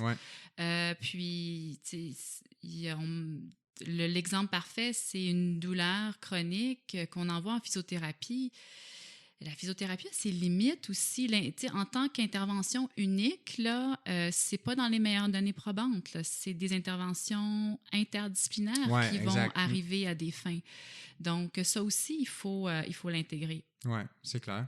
Puis, en fait, on dit toujours, essayer l'interdisciplinarité, c'est l'adopter. Je pense que les gens, en fait, ne savent pas ce qui manque tant qu'ils ne l'ont pas essayé. C'est vrai. Moi, depuis que Tatiana est arrivée dans notre GMF... Ça a changé ta vie. Absolument. Je ne sais pas comment on faisait avant.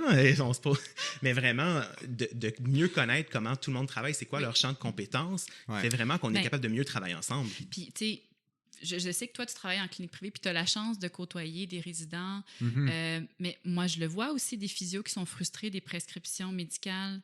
Mais je suis comme, moi, de côtoyer des médecins puis de voir qu'en 20 minutes, ils doivent gérer une liste de 5 problèmes complètement différents du patient, santé mentale, santé physique, tu sais, qui ont un temps très restreint pour évaluer tout ça, puis traiter aussi, puis de répondre aux besoins du patient en lien avec ça, ça nous ouvre aussi à la réalité de chacun de chaque profession, puis qui peut se passer justement le bâton à relais à quel moment. Là. Exact, ça c'est sûr. J'avais vu une étude passer que dans un bureau de médecin de famille, dans une consultation, il y a à peu près 6 problèmes de santé qui sont abordés en moyenne. En moyenne. C'est énorme. C'est énorme. C'est abordé ou réglé. Donc, on comprend pourquoi quand à la fin de la liste, il y a « j'ai aussi mal au dos de temps en temps » et on va faire une radiographie, on s'en reparle la prochaine fois. C'est facile de glisser vers une prescription plutôt que de dire « je vais prendre le temps de bien évaluer » parce qu'il y a une contrainte de temps et c'est vrai qu'elle influence les pratiques, la contrainte de temps. C'est pas une mauvaise intention, là, c'est ça. Puis, quand tu regardes aussi la formation des médecins de famille, par exemple, en musculo-squelettique, tu sais, c'est quoi? C'est 2% du cursus académique là, en musculo-squelettique. Donc, c'est normal que peut-être des fois, on voit des trucs un peu spéciaux, qu'on peut trouver un peu spécial en tant que physio sur la prescription, mais il faut remettre ça en contexte. Il faut se côtoyer, il faut se parler, il faut faire des formations ensemble, il faut se mettre à jour sur les données probantes ensemble, il faut regarder les meilleures façons de faire ensemble. Puis, je crois que tout ça doit s'inscrire aussi dans des politiques plus grandes pour donner l'accès aux soins de santé, pas juste aux services spécialisés aux patients. C'est clair. Ça, c'est mon éditorial. Là. Mais c'est clair. Mais moi, je pense que la population en général a d'immenses attentes des médecins de famille. D'immenses attentes. La visite chez le médecin pour le patient correspond à l'attente de ressortir avec probablement plus de douleur, probablement le remède, parce que... Miracle. Miracle, oui, mais dans le sens que je pense que c'est juste les gens, en général, pensent que c'est relativement simple, le problème, la santé musculo-squelettique ou les douleurs, les blessures. Fait qu'ils rentrent avec l'attente d'un diagnostic, d'investigation de tout, de ressortir de là, puis dans 3 semaines, c'est réglé. Comme, par exemple, une infection, tu prends je sais pas trop quoi qu'il faut prendre pour une infection ou tes antibiotiques ou whatever quand c'est une bactérie, puis c'est réglé. Ou tu fais de la fièvre, prends tel truc, puis ça va être réglé. Fait que je pense qu'ils ont vraiment des grosses attentes, puis que ça met d'énormes pressions sur les médecins de famille, puis aussi peut-être que je sais pas si, pas le pouvoir, mais la responsabilité est très centralisée sur les médecins de famille pour gérer quasiment l'ensemble des problèmes auxquels les gens veulent avoir accès gratuitement. Tu sais, pense à ça, là, si tu as un problème de santé quelconque, puis tu veux un accès gratuit à des conseils, tu pourrais aller dans la pharmacie de ton coin avoir quelques conseils. Tu peux aller voir ton médecin de famille. Tu peux aller à l'urgence. Tu ne veux pas aller à l'urgence ces temps-ci pour un petit... en général. Fait que ça demeure très limité. Tu sais, il y a beaucoup de responsabilités là-dessus. Il y a certainement une pression, en tout cas, c'est sûr. C'est sûr de bien répondre. Mais en tout cas, il y a certainement une pression de bien répondre aux attentes de nos patients. Puis des fois, les problèmes, comme tu le disais, sont nombreux. Donc, le temps qu'on peut accorder à chaque problème, des fois, est limité. Et des fois, pour faire de la bonne médecine, il faut ralentir. Des fois, on n'a pas le temps de le faire, mais c'est vrai que des fois, slow is fast. Slow medicine, des fois, c'est ça qui est le mieux. Dans certaines situations, on peut aller très vite, mais il faut savoir aussi quand est-ce que c'est le temps de ralentir, de dire, OK, là, on repart à zéro. Puis ça, ultimement, à la fin de la journée, c'est ce qui fait que je me sens satisfait dans ma pratique, c'est me dire, je prends le temps quand j'en ai besoin pour ralentir puis sentir que, OK, j'ai fait la bonne intervention au bon moment, je l'espère. Oui, tellement. Je suis contente de t'en l'entendre dire parce que c'est vrai qu'on a tendance à vouloir aller vite. Puis que dans les solutions, il y a le temps. Puis le temps, on ne peut pas le modifier. Ça prend le temps qu'il faut prendre. Pensez-vous que ça passe par donner l'accès d'une quelconque façon à la physiothérapie pour que la physiothérapie devienne la porte d'entrée des douleurs et des soins musculo-squelettiques. En ce moment, les gens qui consultent en première ligne en physiothérapie, c'est parce qu'ils connaissent la physio ou... Ils sont très chanceux d'avoir un physio dans un GMF, admettons. Exactement. Ou quelqu'un de leur entourage leur a dit. Après ça, toutes les autres, ils rentrent soit par une prescription médicale ou ils se sont fait recommander ça par leur médecin ou peu importe. Pensez-vous que ça passe par que ça devienne la physiothérapie à qui on pense en premier pour les soins musculo-squelettiques, les blessures, les douleurs, les bobos? Dans le réseau public? Ben, encore là, c'est peut-être faut peut-être un hybride, tu sais. Mm-hmm. Ben, il y a des modèles de soins qui étudient ça là, à travers le monde, puis on essaie de les répliquer au Québec, que ce soit des physiothérapeutes à l'urgence en première ligne. Quand on parle de première ligne, c'est que c'est le premier intervenant que tu vois pour ce type de conditions-là. On en voit dans des GMF aussi. Il y en a à Québec, il y en a à Montréal. Donc, il y a ce modèle de soins-là qui démontre quand même une certaine efficacité par rapport à la gestion des douleurs, à la gestion de la fonction aussi de la personne, parce qu'on parle beaucoup de douleur, puis ça aussi, c'est une éducation à faire pour les patients, que la douleur, oui, c'est une sensation inconfortable, mais la majorité des gens vont ressentir des inconforts ou des douleurs musculo-squelettiques. La totalité des gens vont 100% des gens vont vivre une douleur quelconque. Ressentir à un moment donné. Donc, il y a tout ça aussi, là, de voir quel est l'impact de cette douleur-là sur ta fonction. Ta fonction étant de faire du vélo, de travailler, d'aller, de faire à souper. Ça, c'est ta fonction, là. Donc oui, ces modèles-là, de donner accès à des physiothérapeutes pour les problèmes musculo-squelettiques, mais ça pourrait être pour des problèmes sociaux, d'avoir accès à des travailleurs sociaux, pour des problèmes de santé mentale à des psychologues. Donc, ces modèles de soins-là, il faut les étudier encore plus puis les intégrer dans le réseau de la santé. Parce qu'actuellement, on a une tendance à... Puis qu'est-ce qui est payant au niveau des médias, c'est de dire, bon, ben on va mettre de l'argent pour avoir accès à tel spécialiste ou à tel test ou à tel traitement. Mais tu sais, est-ce que dans l'ensemble de la population, il y a une équité? On pourrait se poser des questions sur cette question-là, sur l'enjeu de l'équité, puis le pourcentage des gens qui auraient besoin d'avoir accès, je vais prêcher encore ma paroisse, à la physiothérapie, admettons. C'est terrible quand on se dit que dans certains cas, la façon que les gens sont blessés est bénéfique pour eux. Je donne l'exemple d'un accident de travail. C'est terrible de dire que parce que c'est un accident de travail, ça donne droit à une couverture de certains traitements que les gens n'ont pas s'ils sont blessés chez eux en ratissant des feuilles dans le cours versus s'ils sont tombés dans les marches au travail. Mais ça donne accès à des modalités de traitement auxquelles les gens n'ont pas toujours accès. Donc, c'est terrible de penser comme ça. Mais, on n'en a pas parlé, vrai, mais en fait. On pourrait faire un épisode complet là-dessus, là, sur la façon que c'est géré. Les tiers payeurs. Oui. Parce que, tu sais, par exemple, une des choses auxquelles je pense, vite comme ça, c'est l'entorse de la cheville, là, qui est vraiment fréquente et à la limite banale si c'est bien pris en charge, bien géré.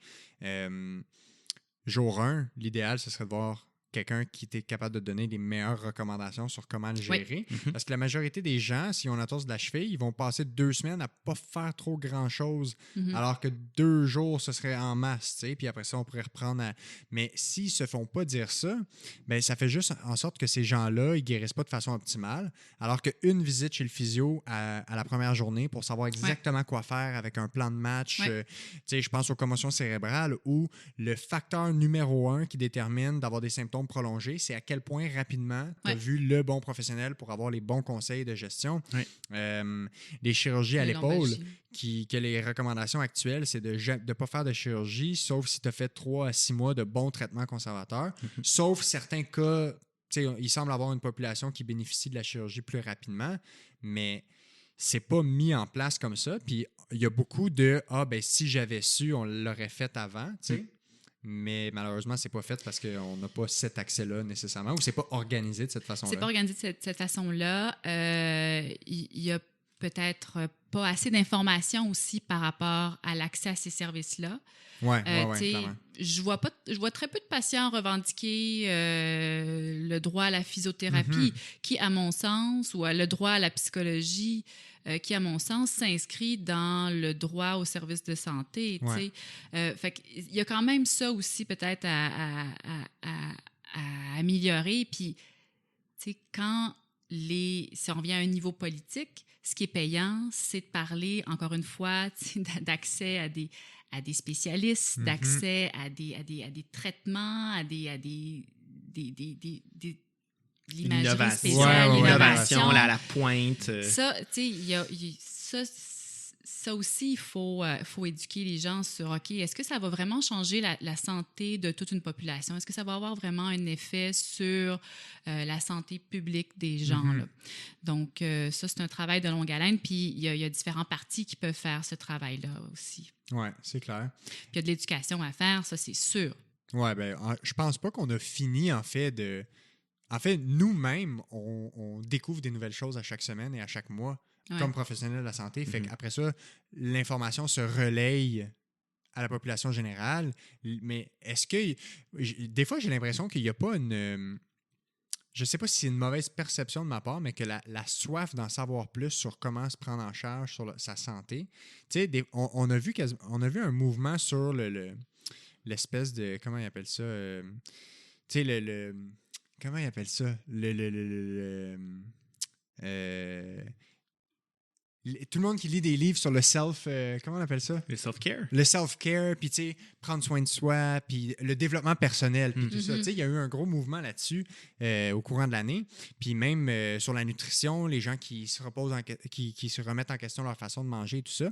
Mais des fois, j'ai l'impression que la santé physique ou musculo-squelettique, on ne s'attarde pas assez à ça, tu sais, de savoir quoi faire régulièrement. Non. Pour être en meilleure santé physique? Bien là, Alexis, puis René, t'es bienvenu, il va falloir qu'on aille dans les écoles. Ouais. Parce qu'il y a un travail à faire à la base. Là, les éducateurs physiques tentent de le faire. Mais tu sais, avec 1 ou 2 cours d'éducation physique par semaine, bon, est-ce que ça rend? Alors, tu sais, mais il y a peut-être un travail des professionnels de la santé de rentrer dans la communauté. Parce que là, nous, on est là dans notre réseau de la santé, dans notre système. Mais tu sais, notre bureau, c'est ça. Il faut... la santé, c'est communautaire. Il faut redonner à la communauté. Puis ça, c'est quelque chose qu'on doit faire. Puis il doit y avoir des initiatives dans ce sens-là. Moi, quand j'étais jeune, on m'a appris à me brosser les dents 2 fois par jour avec le gros dentier puis la grosse brosse à dents. Là. Ben, je le fais. Elle m'a le pas gros dentier? Ben, un gros dentier puis la grosse brosse à dents. Là. Vous avez pour pas pratiquer, eu ça? un modèle en plastique. Pas son dentier. Non, j'avais pas de dentier à cette époque-là. Mais tu sais, ça frappe l'imaginaire d'un enfant. Puis après ça, à l'âge adulte, tu l'inscris dans ton hygiène de vie. On parle d'habitude de vie rendu là. On parle d'habitude de vie. Alors, c'est la même chose pour la nutrition, puis c'est la même chose pour la santé musculo-squelettique. Comprendre, je trouve qu'il y a beaucoup de littérature, je devrais dire plus de publications dans les médias ou à la télévision sur la nutrition. On met beaucoup de podcasts sur la nutrition. On met beaucoup d'emphase là-dessus. Sur la santé musculo-squelettique, moins. Oui, beaucoup moins. Sur l'activité physique, moins. C'est comme plus... On est plus dans la tangente sport, tu sais. C'est comme, tu t'aimes le sport ou tu t'aimes pas, tu sais. Comme si c'était une dualité de faire du sport puis d'être intellectuel, là, ou de bien manger. Donc, il y a ce travail-là de faire la littératie à un jeune âge. Parce que de changer des habitudes de vie quand tu es rendu à 65 ans, c'est dur de trouver les drivers là, qui vont te mener à changer ces habitudes-là. Donc, il faut aller dans les écoles, puis il faut être présent pour l'enseignement des habitudes de vie qui mènent à une bonne santé musculo-squelettique. Puis, c'est quoi une bonne santé musculo-squelettique pour nous permettre de vivre une vie agréable, d'avoir un sentiment de bien-être? Ouais. Puis, tu parlais de la communauté, tu sais, on parle là, des écoles, mais il y a eu des approches pour aller dans les bibliothèques publiques pour les personnes âgées, pour les sensibiliser à l'importance d'un ménage de leurs médicaments et de s'assurer qu'ils ne prennent pas des médicaments potentiellement inappropriés. Et ça, c'est des interventions qui fonctionnent, qui amènent les gens ensuite à consulter leurs professionnels et à en discuter. Donc, il y a vraiment façon de rejoindre les bonnes personnes par différents moyens, Par le pas juste les médium, jeunes en milieu ouais. scolaire, mais Ouais. clairement, c'en est un. Mais il y a d'autres moyens aussi de rejoindre la population vieillissante pour Ouais. bien les informer. C'est ça, absolument. Ouais, mais c'est clair parce qu'il y a beaucoup de choses qui passent par l'éducation. Mais si à l'école, tu sais, moi je me rappelle, je pense que je l'ai déjà dit sur le podcast, j'avais un cours d'éduc par semaine. Ouais, moi aussi, Une c'était heure ça. et quart, tu sais. Ouais. Mais si c'est pas une priorité, tu sais, s'il y a pas souvent si on peut dire si t'es pas prêt à payer pour ça, c'est que c'est pas une priorité pour toi. Tu sais, si le gouvernement ou si les instances publiques mettent pas de l'avant que c'est important de mettre de l'argent pour que les gens fassent de l'activité physique à chaque jour. Puis tu sais, on dit activité physique, là, ça veut pas dire que tu fais un Ironman, là, tu sais. Non. L'activité c'est ça. physique, c'est juste C'est pas de l'hyper-performance. non, là, exact. C'est sportive, d'initier à là. la volonté d'être dehors, de marcher, d'être debout, d'avoir des passe-temps qui nous font bouger, qui nous gardent actifs. Puis, tu sais, l'inactivité physique, c'est probablement une des causes de mortalité la plus élevée dans le sens que ça mène à tous nos problèmes qui nous tuent. Cancer, maladies cardiovasculaires, etc. Santé mentale. Santé mentale, etc. Ouais. Fait que, tu sais, l'activité physique est une solution à bien des problèmes, mais il n'y a pas beaucoup d'argent investi là-dedans. Il y a des super initiatives, par contre, à travers le Québec, comme le défi Pierre Lavoie et des choses comme ça qui font bouger les jeunes. Mais si c'est pas ancré comme étant aussi important que dormir 8 heures, ou 8 heures, peu importe le nombre d'heures, puis de manger le nombre de repas que tu as besoin dans une journée. La Sainte Trinité. Ouais, mais tu sais, si c'est pas autant important, ben ça va pas devenir ancré comme des habitudes de vie. Ouais. Puis même les médecins ont un rôle à jouer là-dedans aussi. Tu sais, les médecins de famille, ils voient leurs patients clairement. À mon avis, ça passe par là aussi. un rôle crucial là-dedans. De promotion là. de la santé, hein, quand on rencontre les patients, on les questionne un peu sur leurs habitudes de vie, puis de voir. Mais c'est aussi une question de savoir c'est quoi la motivation des gens, qu'est-ce qu'ils sont prêts à faire comme changement, puis de les accompagner. Pas être dans un milieu académique et dire ben, vous allez faire ça, parce que ça, c'est des approches qui ne fonctionnent pas vraiment. Fait qu'on va mettre sur pied un atelier, puis là, il y a des enseignants qui vont écouter l'épisode. Ouais. Ils vont écrire à leur directeur. Si on est chanceux, il y a un président de commission scolaire qui écoute le podcast, puis il va nous inviter pour faire un atelier en école. Sinon, on va cogner aux portes. Ça fait déjà près d'une heure et demie qu'on jase, fait qu'on va conclure tranquillement. Pour conclure, là, ce serait quoi, mettons qu'on fait un tour de table, votre top 2, top 3 là, de vos rêves là, pour l'optimisation de la santé? Tu sais, juste en général, là, vous êtes des professionnels qui sont impliqués, qui sont passionnés, qui ont des missions, qui ont de la drive. Tu sais, le pourquoi de tout ça, vos motivations à faire ça, ce serait pourquoi éventuellement? Qu'est-ce que vous souhaitez pour la suite des choses? C'est-tu clair, ma question? Moyen. Pas clair, hein? OK, on reformule. Si on fait fast-forward dans 10 ans, qu'est-ce qui doit s'être passé pour que tu sois satisfait d'où on est rendu avec notre système de santé? C'est mieux formulé, ça. Hein? Oui, là, je comprends mieux. J'ai besoin d'un petit temps de réflexion. Oui, c'est ça. On va faire une pause publicitaire. C'est une question philosophique, hein, tout ça.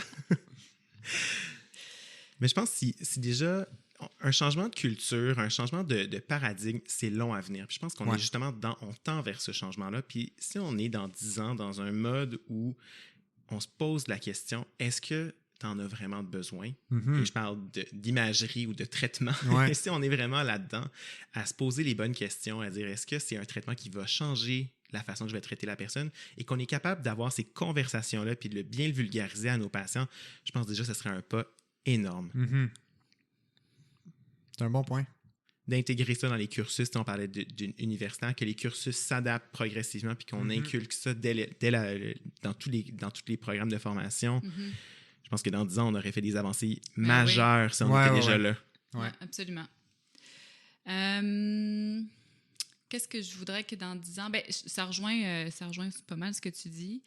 Peut-être d'avoir une espèce de... Comment je pourrais dire? Dans la culture générale, là, parce que je pense que tout est imbriqué. On ne peut pas juste dire c'est la faute du réseau de la santé. Non. Le réseau de la santé, il répond à des besoins avec des ressources limitées. Il s'adapte aux politiques. Il y a quand même des barrières là, dans quoi le réseau de la santé navigue. Là. Puis ça s'inscrit quand même dans une culture générale.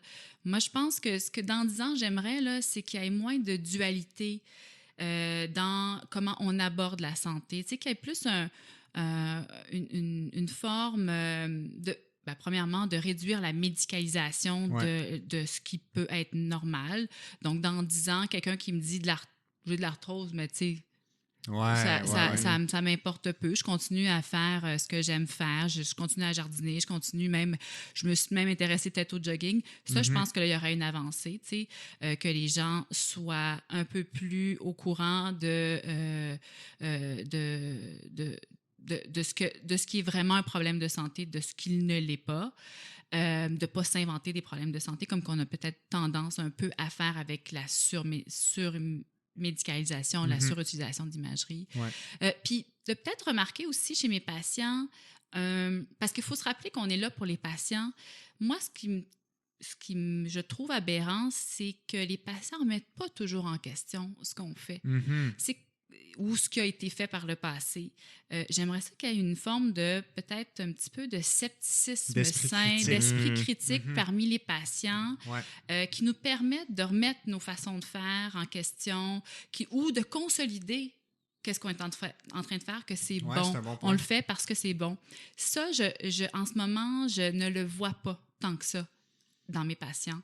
Et je pense que c'est culturellement un problème. Ça, j'aimerais ça. Dans 10 ans, c'est peut-être court, par exemple, mais 20 ans, mettons. On a le droit d'être optimiste. J'aime beaucoup le terme scepticisme sain, ça résonne là, quand j'entends ça. C'est le scepticisme scientifique, c'est simplement c'est ça la démarche scientifique à la base. C'est de se poser des questions. C'est de se poser des questions. Puis tu sais, moi, à la base, je suis quelqu'un pas de méfiant, mais je vais remettre en question. Je vais chercher à comprendre. On est issu de la science. Nous, on est familier à ça. Est-ce qu'on peut comme transmettre ça à nos patients, à la population en général? Ça, je pense que ça serait la prochaine étape pour prendre des décisions collectives qui sont bonnes pour l'ensemble de la population. J'aime vos projections pour l'avenir. Moi, ce que je dirais de mon côté, je pense que c'est... On veut savoir. Je pense que quelque chose qui me rendrait heureux, c'est que les gens voient la physiothérapie. Je vais le garder précis à la physiothérapie, là, que les gens voient la physiothérapie comme, ou les physiothérapeutes comme les professionnels qui sont capables de les conseiller, les guider, les coacher et les encadrer dans le retour vers l'atteinte de leurs objectifs. Que ce soit leur loisir, que ce soit leur sport, leur fonction, peu importe. Au-delà de voir les physiothérapeutes comme des magiciens, des guérisseurs, des manipulateurs au terme concret, au premier sens, là, physique. Thérapie manuelle. Oui, de thérapie manuelle, parce que j'en fais de la thérapie manuelle là, pas mal à chaque jour. Exact. Mais tout dépend du discours dans lequel la thérapie manuelle est ancrée. Tout dépend de comment tu expliques ça. Si tu expliques la thérapie manuelle en disant à quelqu'un, là, je vais travailler ton genou d'une façon qui va faire en sorte que probablement que dans les prochains jours, ça va être moins sensible pour marcher. Fait que là, tu vas pouvoir aller promener ton chien. Là, tu vas pouvoir faire tes squats. Tu vas pouvoir pratiquer ces exercices-là. Puis après ça, tu vas aller mieux. Puis un des aspects, là, je fais une parenthèse sur la thérapie manuelle, quand tu fais une thérapie manuelle à quelqu'un, puis rapidement, il y a moins mal, tu es quand même capable d'y montrer que ça ne doit pas être si grave que ça, ton problème, si juste rapidement, comme ça, il y a quelque chose qui est pas d'être mieux. Capable de neuromoduler live. Exact, mais tu sais, c'est un effet qui est physiologique dans le corps. On ne parle pas de replacer des vertèbres, puis de replacer des choses, puis d'équilibrer des trucs. Ou de réaligner. Oui, exactement. Fait que moi, je pense que mon plus grand souhait, ce serait ça, que les gens aient la perception de la physio comme étant, si je vais voir cette personne-là, là, elle va me dire quoi faire, quoi pas faire. Elle va me donner des exercices. Elle va me donner des conseils pour mieux faire mes activités parce que je ne peux pas mettre ma vie sur pause pendant que j'ai mal au genou. Faut que je fasse des trucs quand même. Fait qu'elle va me conseiller, puis elle va m'encadrer, me coacher, puis me suivre jusqu'à temps que j'ai atteint mes objectifs. Fait que moi, c'est la vision optimale. Là, quand quelqu'un rentre dans mon bureau, puis je lui demande ses attentes, on parlait d'attentes, là, puis qu'il me dit, moi, là, je veux des exercices, je veux être capable de faire des trucs chez moi, puis je veux que tu me dises quoi faire. Je veux que tu me donnes des conseils. moi, c'est le paradis, là. Ouais. Tu sais, quand Il y a quelqu'un... comme un aura là, qui tombe sur Et la place. voilà, mais je leur dis, j'ai dit, ça, là, des comme vous, c'est des cadeaux. Je peux-tu rajouter un rêve? Là, on est dans Ben on oui. est dans On un rêve, rêve, là, on on rêve, on rêve ensemble, mais on parle de l'accès au bon professionnel au bon moment. Moi, je pense aussi juste une plus grande place de l'interdisciplinarité. Les modèles Ouais, comme ouais. on vit au quotidien, tellement en collaboration pour les soins aux patients, mais pour l'enseignement aussi. C'est des modèles extrêmement Je suis tellement d'accord. riches en apprentissage Ouais. pour Ouais. tous, puis Pour tout le monde y gagne. Donc, Pour les professionnels, pour les apprenants, pour les professionnels, mais pour les patients. Ben oui, c'est clair. Les patients aiment ça. Ben, on n'a pas fait de sondage là, exhaustif, mais les Vous le commentaires percevez, que là. je reçois, là, de voir que le médecin puis le physio s'intéressent, puis là, on a cet exemple-là, mais tu sais, il y a médecin psychologue au GMF, il y a Ouais. médecin travailleur médecins, social. infirmières et C'est tout, ça, hein. de voir que deux types de professionnels de la santé qui s'intéressent à leurs problématiques, là, l'adhérence au traitement et l'alliance thérapeutique, là, c'est formidable. Oui. Ouais. Fait que oui, plus de place On se à souhaite. la réelle interdisciplinarité. Parce que Ouais. des fois, c'est un peu galvaudé, ce Ouais, terme-là. ouais, je suis On va d'accord. s'entendre. Fait que la réelle interdisciplinarité au quotidien, en effet. là, Tellement. je partage ce rêve-là, René. Ça donne une chimie incroyable dans les podcasts. On va revenir. C'est ça que ça donne. Il va falloir faire un deuxième épisode. Merci énormément de vous être déplacé. Merci à toi. Merci. J'étais bien content de vous recevoir, puis ça faisait longtemps. En fait, c'est vrai, on était supposé faire ça un peu plus tôt, puis Oui. là, finalement, on l'avait remis. Mm. Fait que je suis content qu'on ait pu On a concrétiser attendu ça. le mois de la physiothérapie pour le faire. Et pour voilà, ça. c'est vrai, c'est le mois de la physiothérapie au mois de mai. On a attendu mes plexiglas. Les Encore plexiglas. merci à Luc et Ariel. Faut pas oublier Ariel. Ouais, très pratique. Puis voilà, pour finir, là, je sais qu'il y a peut-être quelques ressources qu'on peut donner aux gens, entre autres, Choisir avec soin a une page Facebook, peut-être Oui. un site Internet. Tu veux-tu donner les infos pour ça? Ben oui, écoute, Choisir avec soin Canada et Québec, on est sur à peu près toutes les plateformes de réseaux sociaux. Donc, Choisir avec soin Québec sur Facebook, sur Twitter, sur Instagram, sur TikTok. On est, Oh, donc, wow! on Moi, je est me suis pas rendu moderne. là encore. Ah, On wow! est très moderne, mais surtout, c'est le site web de Choisir avec soin, je pense Ouais. qu'il est une mine d'or d'informations. Donc, Ouais. choisiravecsoin.org. Et les gens peuvent voir des pamphlets destinés pour les patients. Il y a une bibliothèque de pamphlets d'informations sur les tests et les traitements disponibles. Donc, si on regarde, on tape mal de dos dans les pamphlets. Il y a des pamphlets bien vulgarisés à l'intention du grand public. Donc, Ça, c'est super. j'encourage tout le monde à aller jeter un coup d'œil. Puis il y a ton balado, Oui, on balado Dis-moi docteur. sur Audio Radio-Canada. Audio Donc, Radio-Canada. ceux que ça intéresse.